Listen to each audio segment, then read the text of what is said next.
What are my lens setup and what do I like to bring along when I'm doing travel photography?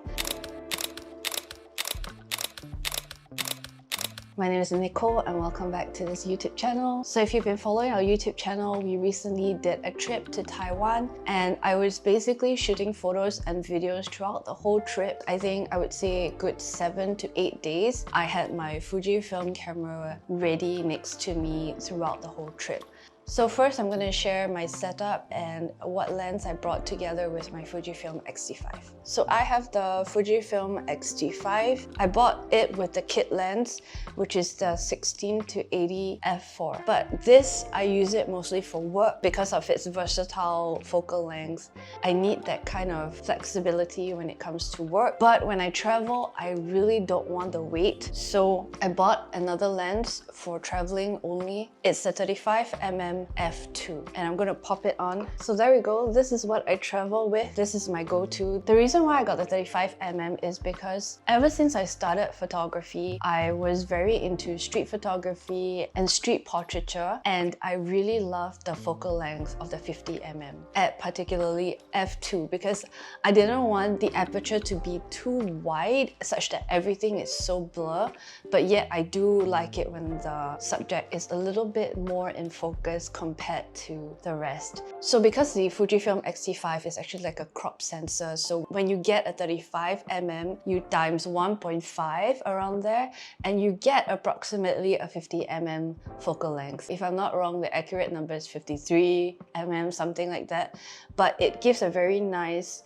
kind of 50mm focal length, which I really like. And I am someone who is, I think sometimes your photography reflects your personality and the kind of mood that you want to get in your photos. So that 50mm is kind of like a dream for me because I like having that kind of focus, but not too narrow of a focus like an 80mm, but still having that focus on a particular thing. I can narrow it down and it just speaks to my introvert soul, you know, of like slowing down, focusing on a moment, and I really love the 50mm. So anything wider, it just doesn't hit for me. So I think focal length is a very personal thing and you would find something that really suits the kind of photos that you're trying to take. The other reason why I decided to go for an f2 also is because of the price point. So this lens, just because it is an f2 and not an f1.4, the lens is a lot more affordable. If I'm not wrong, it ranges between $500 to $600.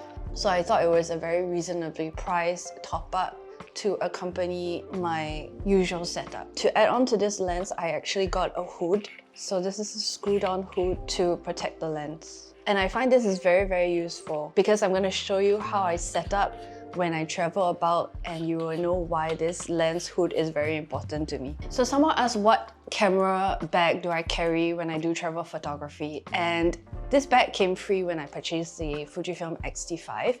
And when I'm traveling, like let's say on the plane to the hotel, I use this. I put all my stuff in this little camera bag which has a nice padding and stuff. This is from Manfrotto and I got it for free. But once I'm like all settled in the hotel and I'm going out for my sightseeing and eating stuff and traveling around the country, I actually don't put my camera in any bag whatsoever.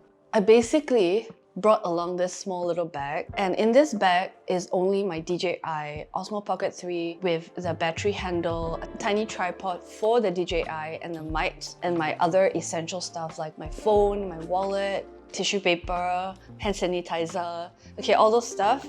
It goes into this little bag and I actually just carry my camera on my shoulder like that. Why did I decide not to put it into a bag or carry any like extensive gear or anything? It's just my preference. I like to be as light as possible because I know that as I travel, I get tired, you know, like physically tired, and there's a lot of things I'm taking in, and I do enjoy traveling, but I also need to manage my energy levels. So I want to be able to have the capacity to just whip out my camera anytime, switch it on, snap a video, snap a photo. This gives me very easy access to it. So I will remove the lens cap and just keep it in my bag. That is why the lens hood is important. So it's just to protect from any potential accidents if someone knocks into it, or if I'm like not super careful. This at least protects the lens from any potential damage. So yeah, really that's it. Like that's all. I don't have any special bag or anything like that. So yeah, I did all my travel content, photography. Like if I wanted something to look more cinematic and more